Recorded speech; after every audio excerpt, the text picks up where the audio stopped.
Hello friends, this is Nilesh and today we discuss the very important topic that is the glycolysis. So friends, आज हम discuss करेंगे एक important topic को that is glycolysis. So friends, what is the meaning of glycolysis? अगर हम glycolysis को देखेंगे तो glycolysis को हम दो पार्ट में डिवाइड कर सकते हैं. एक होगा ग्लाइको और एक होगा लिसिस. ग्लाइको मतलब ग्लूकोज, ग्लाइको मतलब क्या होगा, ग्लूकोज होगा. और लिसिस मतलब क्या होगा, ब्रेकडाउन या स्प्लिटिंग, ब्रेकडाउन या फिर हम बोलेंगे स्प्लिटिंग. ठीक है. सो इस प्रोसेस में हम क्या करेंगे, इस प्रोसेस में हम ग्लूकोज का, इस प्रोसेस में हम क्या करेंगे, ग्लूकोज का ब्रेकडाउन करेंगे. इस प्रोसेस में हम क्या करेंगे, ग्लूकोज का ब्रेकडाउन करेंगे. ठीक है. सो फ्रेंड्स, सबसे कुछ बेसिक इंपॉर्टेंट टॉपिक देखते हैं. ग्लाइकोलिसिस को डिस्कवर करने वाले तीन साइंटिस्ट थे. ग्लाइकोलिसिस को डिस्कवर करने वाले तीन साइंटिस्ट थे. एक का नाम है Embden, then marrow, then Parnas. ऐसे तीन साइंटिस्ट थे.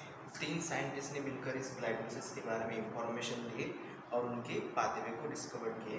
इसलिए ग्लाइकोलिसिस को बोला जाता है एएमपी पाथवे. इसलिए ग्लाइकोलिसिस को बोला जाता है एएमपी पाथवे. ठीक है. So glycolysis also called the AMP pathway. ठीक है. सो फ्रेंड्स, अगर हम ग्लाइकोलिसिस देखेंगे तो ग्लाइकोलिसिस में ब्रेकडाउन होता है ग्लूकोज का. ग्लाइकोलिसिस में ब्रेकडाउन होता है ग्लूकोज का. तो ये जो ग्लूकोज का ब्रेकडाउन होगा ये कहाँ होगा, तो हम ये बोलेंगे कि मान के चलो कि कोई एक सेल है, कोई एक सेल है और उस सेल के पास साइटोप्लाज्म है. उस सेल के पास क्या है, साइटोप्लाज्म है. मान के चलो कि हमारा कोई सेल है और उस सेल के पास साइटोप्लाज्म है. तो उसी साइटोप्लाज्म में हमें क्या मिलेगा, उसी साइटोप्लाज्म में हमें कार्बोहाइड्रेट मिलेगा. उसी साइटोप्लाज्म में हमें क्या मिलेगा, कार्बोहाइड्रेट मिलेगा. कार्बोहाइड्रेट में मान के चलो कि वो हमारा क्या है, ग्लूकोज है. वो हमारा क्या है, ग्लूकोज है. तो होता क्या है कि ये जो ग्लूकोज है, इस ग्लूकोज का यहाँ पे ब्रेकडाउन होगा. इस ग्लूकोज का यहाँ ब्रेकडाउन होगा और जिससे पायरुवेट बनेगा, जिससे पायरुवेट बनेगा. तो इस प्रोसेस को हम बोलेंगे ग्लाइकोलिसिस. इस प्रोसेस को हम बोलेंगे ग्लाइकोलिसिस. ठीक है. यानी कि ग्लाइकोलिसिस जो प्रोसेस है वो सेल के साइटोप्लाज्म में हो रहा है. कहाँ हो रहा है, सेल के साइटोप्लाज्म में हो रहा है. इसलिए इस प्रोसेस को हम बोलेंगे ग्लाइकोलिसिस. क्लियर है, यहाँ तक कोई डाउट है? अब देखो, अगर हम इस प्रोसेस को देखेंगे, अगर हम इस प्रोसेस को देखेंगे तो इस प्रोसेस में क्या क्या इवेंट होता है, क्या क्या इवेंट नहीं होता है. सो फ्रेंड्स, अगर हम ग्लाइकोलिसिस की बात करें तो ग्लाइकोलिसिस ये सेल के साइटोप्लाज्म में चलेगा. यानी कि आप कोई भी सेल चुनो, आप कोई भी सेल चुनो, एनी सेल अगर आप चॉइस करेंगे तो उस सेल के जो साइटोप्लाज्म होंगे, उस सेल के जो साइटोप्लाज्म होंगे, उस साइटोप्लाज्म में ये प्रोसेस ओकर होगा. ठीक है. सो अगर हम ग्लाइकोलिसिस को जानेंगे तो इसे जानने के लिए हमें 10 स्टेप देखना पड़ेगा. 10 स्टेप क्यों? क्योंकि ग्लाइकोलिसिस एक ऐसा प्रोसेस है, एक ऐसा मेटाबॉलिक प्रोसेस है जो कि 10 स्टेप में कंप्लीट होता है, जो कि 10 स्टेप में कंप्लीट होता है. अगर हम ग्लाइकोलिसिस को देखेंगे, it is completed in 10 step. ये कंप्लीट होगा 10 स्टेप में. Glycolysis is completed in 10 step. अगर हम इस 10 स्टेप की बात करें, अगर हम इस 10 स्टेप की बात करें तो हर एक स्टेप में एक एक एंजाइम यूज होगा. तो हम बोलेंगे इस 10 स्टेप में टोटल 10 डिफरेंट तरह के, टोटल 10 डिफरेंट तरह के एंजाइम यूज होंगे. 10 डिफरेंट एंजाइम यहाँ पे क्या होंगे, यूज होंगे. क्लियर है? अभी 10 डिफरेंट एंजाइम क्या है, किस तरह से फंक्शन करेंगे, हम इसे एक एक करके देखेंगे.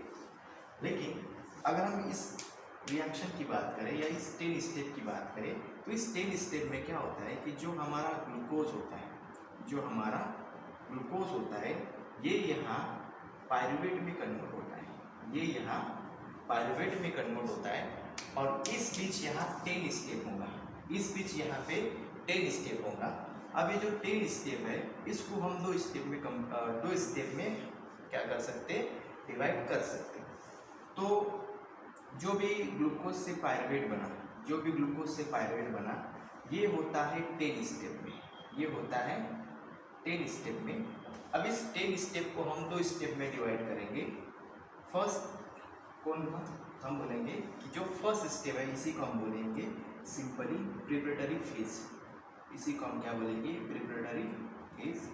और जो हमारा सेकंड स्टेप है इसी को हम बोलेंगे सिंपली पे ऑफ फेज, इसी को हम क्या बोलेंगे, पे ऑफ फेज बोलेंगे। यानी कि जो ग्लाइकोलिसिस 10 स्टेप में कंप्लीट हो रहा है इसे हम दो स्टेप में डिवाइड कर चुके हैं, एक प्रिपरेटरी फेज और दूसरा पे ऑफ फेज। इसी को अनदर टर्म में कहा जाता है it is the energy investment phase, इसी को कहा जाता है एनर्जी इन्वेस्टमेंट फेज। तो याद रखना कि जो ग्लाइकोलिसिस का प्रिपरेटरी फेज है इसी को कहा जाता है एनर्जी इन्वेस्टमेंट फेज। अब एनर्जी इन्वेस्टमेंट फेज क्यों कहा जाता है, क्या रीजन है, वो हम आगे पढ़ेंगे। उसी के साथ साथ जो पे ऑफ फेज है इसी को कहा जाता है एनर्जी जनरेशन फेज, इसी को कहा जाता है एनर्जी जनरेशन फेज। ठीक है। सो दोस्तों हमने अभी क्या डिस्कस किए कि ग्लाइकोलिसिस ये 10 स्टेप प्रोसेस है और इस 10 स्टेप प्रोसेस को हमने यहाँ दो फेज में डिवाइड किया है, एक है प्रिपरेटरी फेज और एक है पे ऑफ फेज। ठीक है। तो प्रिपरेटरी फेज को ही हमने कहा है एनर्जी इन्वेस्टमेंट फेज और सेकंड है पे ऑफ फेज को ही कहा है एनर्जी जनरेशन फेज। यानी कि इस फेज में हम क्या करेंगे, इस फेज में हम एटीपी लॉस करेंगे, इस फेज में हम क्या करेंगे, एटीपी लॉस करेंगे। और इस फेज में हम क्या करेंगे, इस फेज पर हम एटीपी गेन करेंगे, इस फेज पर हम एटीपी गेन करेंगे। यानी कि एक फेज है जिसमें एटीपी लॉस हो रहा है और एक फेज है जिसमें एटीपी गेन हो रहा है। तो इसी के बेस पर एक हुआ एनर्जी इन्वेस्टमेंट फेज और एक हुआ एनर्जी जनरेशन फेज। अब हम इन्हें देखेंगे कि किस तरह से ये प्रोसेस होता है और किस तरह से हमें प्रोडक्ट्स मिलेंगे और फिर फाइनल प्रोडक्ट क्या होगा इसी में हम देखेंगे।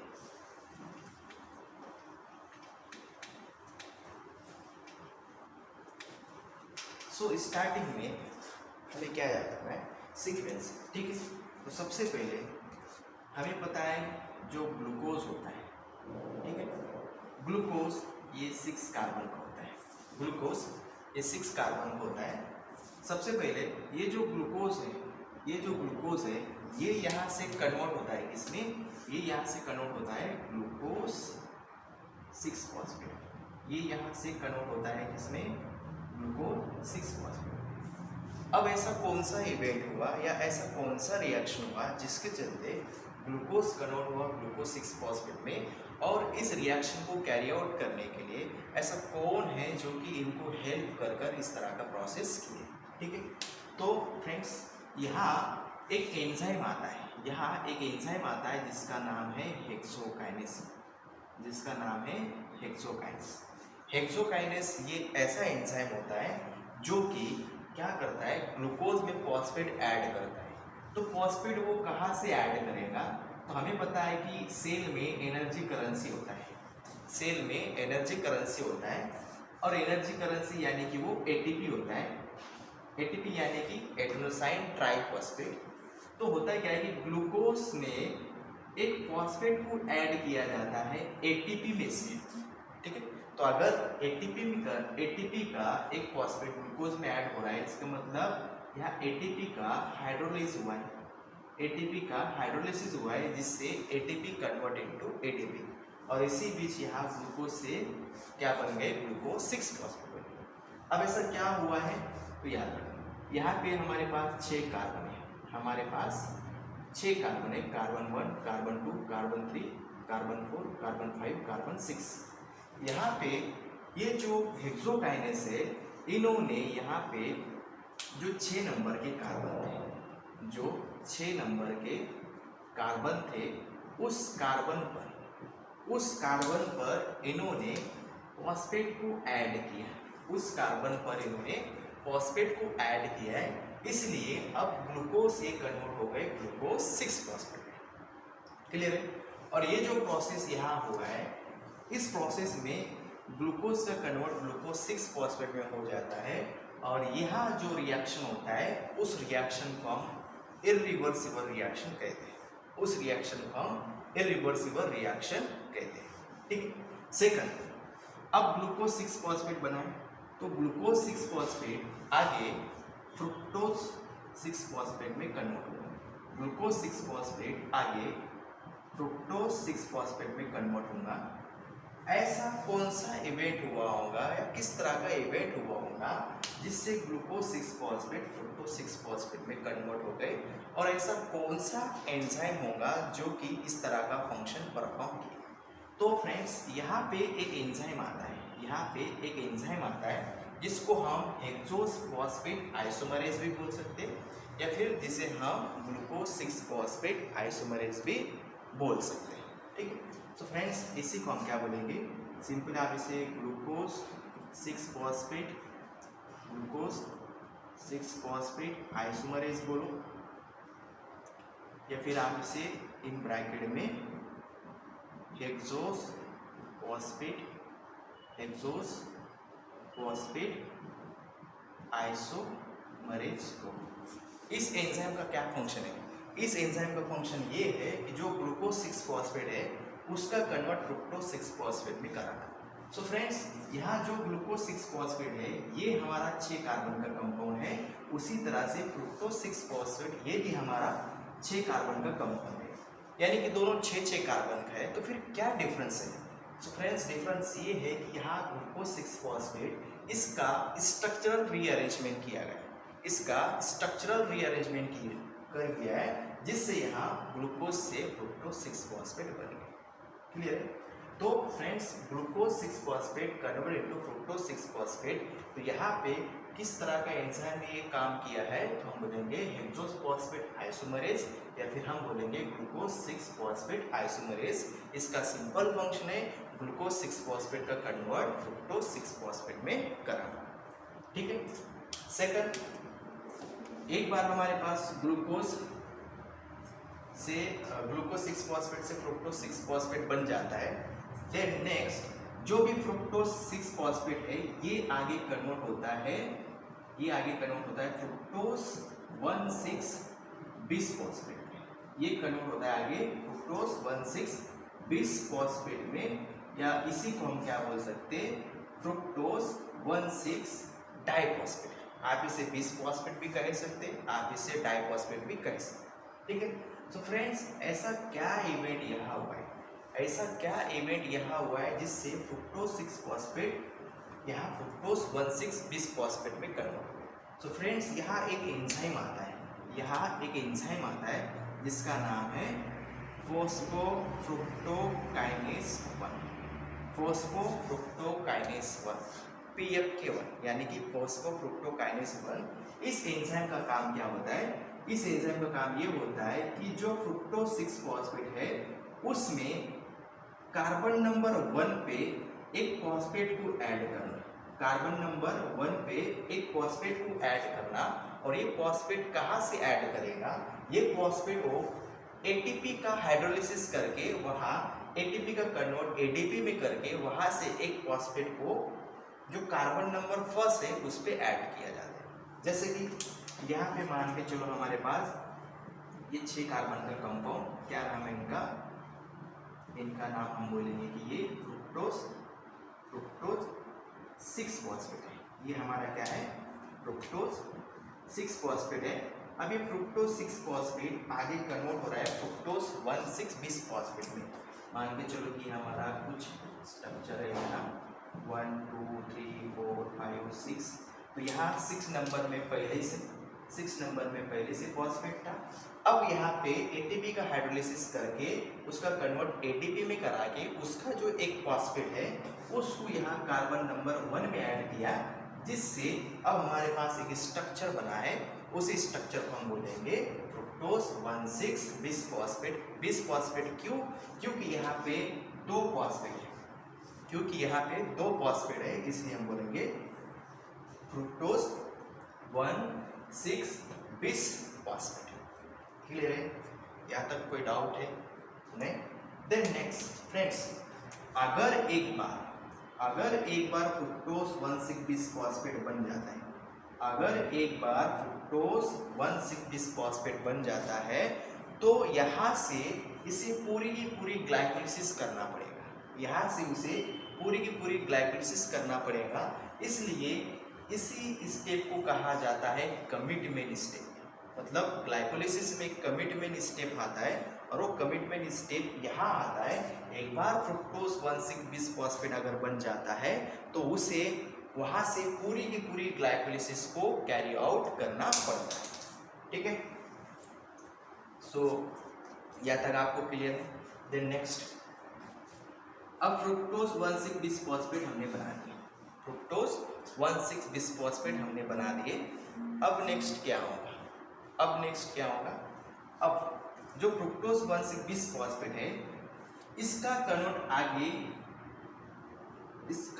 आगे 2 मॉलिक्यूल में होता है। तो ये हमारा 6 कार्बन का मॉलिक्यूल, ये हमारा 6 कार्बन का मॉलिक्यूल, इसका आगे ब्रेकडाउन होके फ्रुक्टोज 1,6 बिस्फॉस्फेट का आगे ब्रेकडाउन होके 3 कार्बन का 2 मॉलिक्यूल्स में हो जाता है, जिसका एक नाम है DHAP और एक है 3PGAL। यानी कि आप DHP का मतलब निकाल सकते डायहाइड्रोऑक्सी एसीटोन फॉस्फेट, डायहाइड्रोऑक्सी एसीटोन फॉस्फेट, और दूसरा है 3PGL यानी कि आपसे 3 पागल भी बोल सकते या फिर 3-फॉस्फोग्लिसराल्डेट, 3-फॉस्फोग्लिसराल्डेट ये भी बोल सकते। यानी कि ये हमारा हुआ यहाँ 3 कार्बन का, ये हमारा हुआ यहाँ 3 कार्बन का, यानी कि 6 कार्बन का जो कंपाउंड है यहाँ पे 20 में से कट होके उसका 3 कार्बन में कन्वर्ट हो रहा है। तो यहाँ पे ऐसा कौन सा प्रोसेस हुआ है या ऐसा कौन सा एंजाइम हुआ जिन्होंने इस तरह का फंक्शन परफॉर्म किया? तो फ्रेंड्स यहाँ एक एंजाइम आता है, यहाँ एक एंजाइम आता है जिसका नाम है सिंपली हम बोलेंगे कि यहाँ पे अल्डोलेज नाम का एंजाइम है। कौन सा एंजाइम है? हम बोलेंगे अल्डोलेज नाम का एंजाइम। तो अल्डोलेज नाम का एंजाइम सिंपली यहाँ पे क्लीव करता है। तो यहाँ पे जो कार्बन नंबर 3 होता है और कार्बन नंबर 4 होता है, उन दोनों के बीच में वो क्या करता है? कट करता है, और वहाँ से कट करके वो क्या बनाता है? यहाँ पे 3 कार्बन का मॉलिक्यूल्स बनाता है। एक वो बना देता है डिहाइड्रोऑक्सी एसीटोन फॉस्फेट और एक वो बना देता है 3-फॉस्फोग्लिसराल्डेट। ठीक है? यहाँ तक कोई डाउट है? सो ग्लूकोज से हमने यहाँ पे 3 कार्बन के 2 मॉलिक्यूल्स बनाए, 3 कार्बन के 2 मॉलिक्यूल्स बनाए। अब देखो, अब यहाँ पे जो हमारा डिहाइड्रोऑक्सी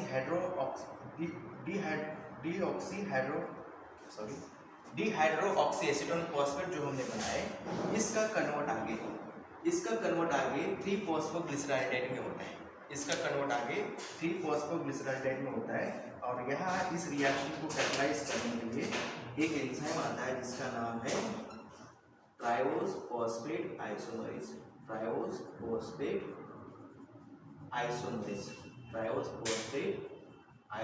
आता है, जो कि डिहाइड्रोऑक्सी एसीटोन फॉस्फेट का कन्वर्ट किस में करा देता है? 3-फॉस्फोग्लिसराल्डेट में करा देता है। ठीक है? तो यहाँ पे ये हमारा कौन सा स्टेप हो गए? ये हमारा स्टेप नंबर 1, ये स्टेप नंबर 2, ये स्टेप नंबर 3, ये स्टेप नंबर 4 और यहाँ स्टेप नंबर 5। तो ये 5 स्टेप में हमें क्या चीज़ देखने को मिला है? ये 5 स्टेप में हमें यहाँ पे क्या मिला है? हम बोलेंगे कि प्रिपरेटरी फेज मिला है। क्या मिला है? Preparatory phase. और इसी प्रिपरेटरी फेज को हम बोलेंगे कि यहाँ पे एनर्जी इन्वेस्टमेंट फेज है, एनर्जी इन्वेस्टमेंट फेज है। ठीक है? यहाँ तक कोई डाउट है? तो ये हुआ हमारा एनर्जी इन्वेस्टमेंट फेज, या ये हुआ हमारा सिंपली प्रिपरेटरी फेज। ठीक है, यहाँ तक कोई डाउट है? देन नेक्स्ट, अगर हम नेक्स्ट बात करें तो नेक्स्ट आता है हमारा पे ऑफ फेज, या फिर हम बोलेंगे एनर्जी जनरेशन फेज। अब वो किस तरह से होता है उसे हम एक बार देखते हैं। ठीक है,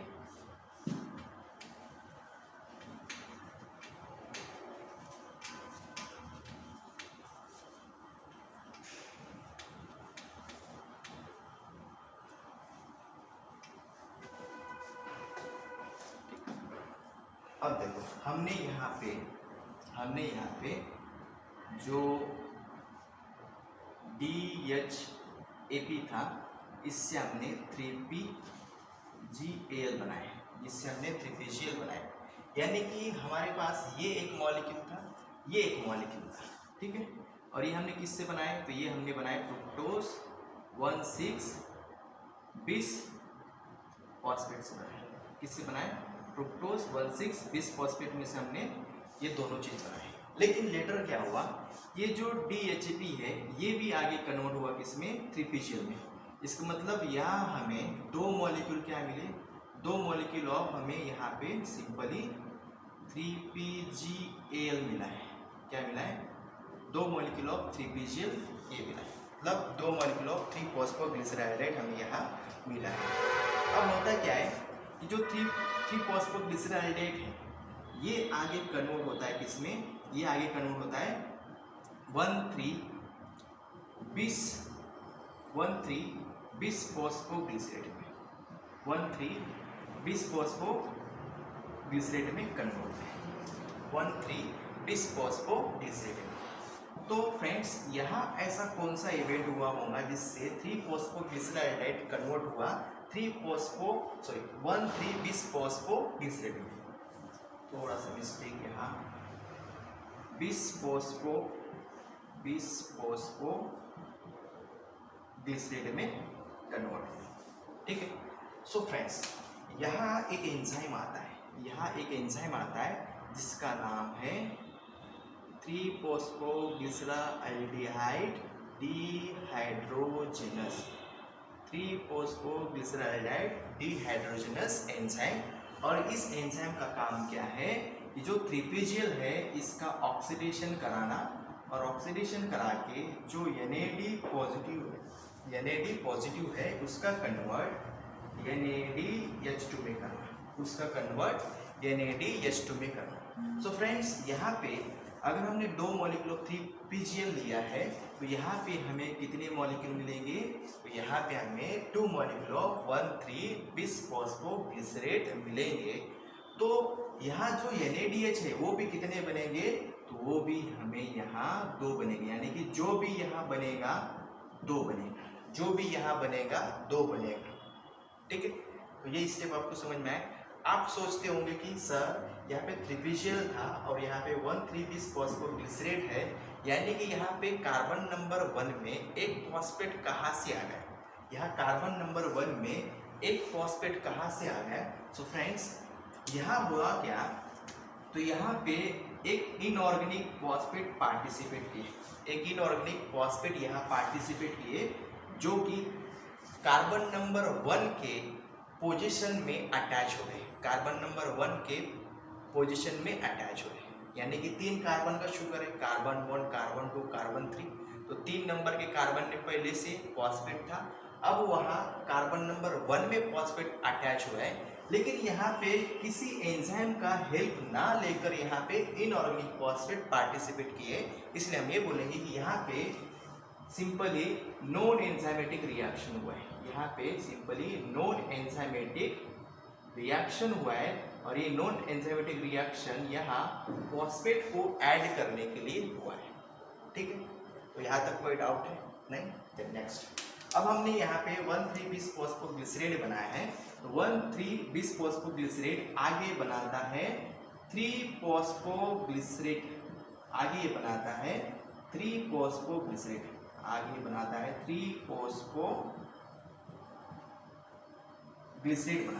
बनाता है 3-फॉस्फोग्लिसरेट बनाता है, यानी कि यहाँ कार्बन नंबर 1 का फॉस्फेट रिमूव हुआ है। सो फ्रेंड्स यहाँ से कार्बन नंबर 1 का जो फॉस्फेट है वो एडीपी के साथ रिएक्ट होकर एटीपी बना देता है। एडीपी के साथ रिएक्ट होकर एटीपी बना देता है। इसका मतलब यहाँ पे कोई तो एंजाइम आया है जो इस तरह का फंक्शन परफॉर्म किए है। तो यहाँ एक एंजाइम आता है जिसका नाम है सिंपली फॉस्फोग्लिसरेट काइनेज, जिसका नाम है फॉस्फोग्लिसरेट काइनेज। तो फॉस्फोग्लिसरेट काइनेज ये एक ऐसा एंजाइम है जो कि कार्बन नंबर 1 में से फॉस्फेट को रिमूव करके यहाँ एडीपी का कन्वर्ट एटीपी में कर देता है। इसलिए यहाँ पे एटीपी बना है और ये जो एटीपी बना है सबस्ट्रेट से बना है, इसलिए इसे हम बोलेंगे सबस्ट्रेट लेवल फॉस्फोराइलेशन। यानी कि यहाँ जो एटीपी बना है एक प्रोसेस के थ्रू बन रहा है, उस प्रोसेस को हम बोलेंगे सबस्ट्रेट लेवल फॉस्फोराइलेशन। ठीक है। देन नेक्स्ट, अब हमारे पास यहाँ पे कितने मॉलिक्यूल बनेंगे? तो जो भी बनेगा 2 बनेगा। तो यानी कि यहाँ पे एडीपी 2 रहेगा, एटीपी भी यहाँ 2 रहेगा। तो 2 मॉलिक्यूल यहाँ से बनते रहेंगे और एंजाइम भी यहाँ 2 यूज होंगे। देन नेक्स्ट, अब हमने 3 फॉस्फोग्लिसरेट बनाए हैं। तो 3 फॉस्फोग्लिसरेट आगे 2 फॉस्फोग्लिसरेट बनाते हैं। 3 फॉस्फोग्लिसरेट आगे 2 फॉस्फोग्लिसरेट बनाता है। और यहाँ हुआ क्या होगा? तो यहाँ एक एंजाइम आता है जिसका नाम है फॉस्फोग्लिसरेट म्यूटेज, जिसका नाम है फॉस्फोग्लिसरेट म्यूटेज। इस एंजाइम का काम इतना होता है कि जो भी कार्बन नंबर 3 में फॉस्फेट था उसको शिफ्ट करके कार्बन नंबर 2 में भेजना, और जिससे यहाँ 3 फॉस्फोग्लिसरेट कन्वर्ट हो गए 2 फॉस्फोग्लिसरेट में। ठीक है। देन अब यहाँ पे 2 मॉलिक्यूल बनेगा, क्योंकि जो भी बनेगा 2 बनेगा। तो 2 मॉलिक्यूल ऑफ 2 फॉस्फोग्लिसरेट यहाँ बना है। और आगे जो भी 2 फॉस्फोग्लिसरेट है इसका आगे कन्वर्ट हो जाता है 2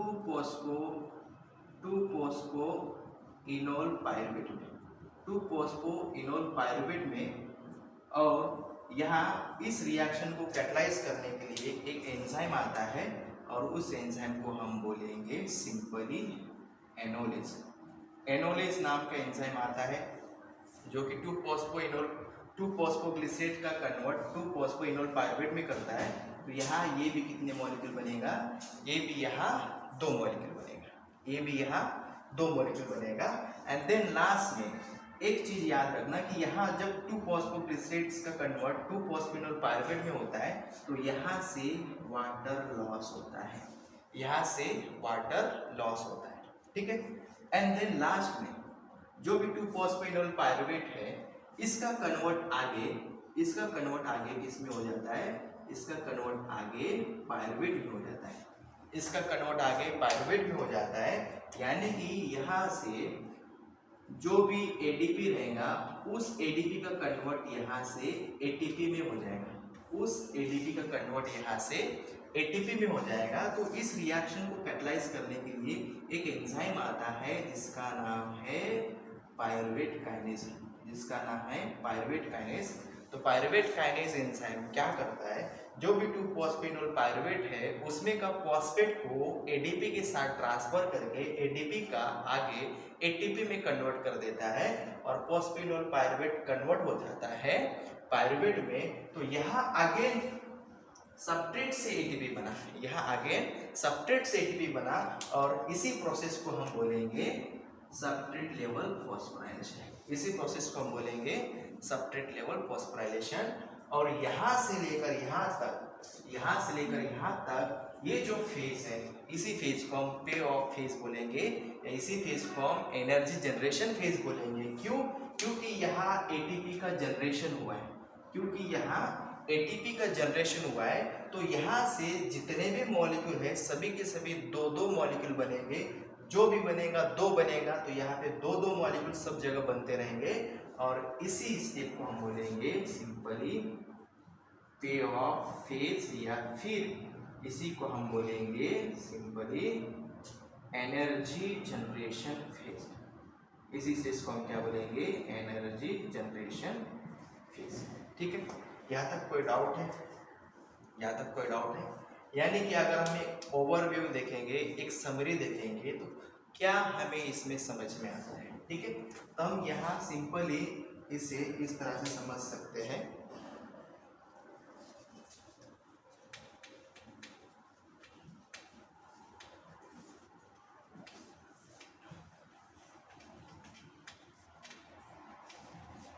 अब हम समरी निकालते हैं। क्या समरी आएंगे? सिंपली हमने यहाँ एक ग्लूकोज लिया था, हमने यहाँ एक ग्लूकोज लिया था, साथ में हमने यहाँ 2 ATP यूज किया, हमने यहाँ 2 ATP यूज किया। उसके अलावा साथ में हमने यहाँ 2 NAD पॉजिटिव यूज किया।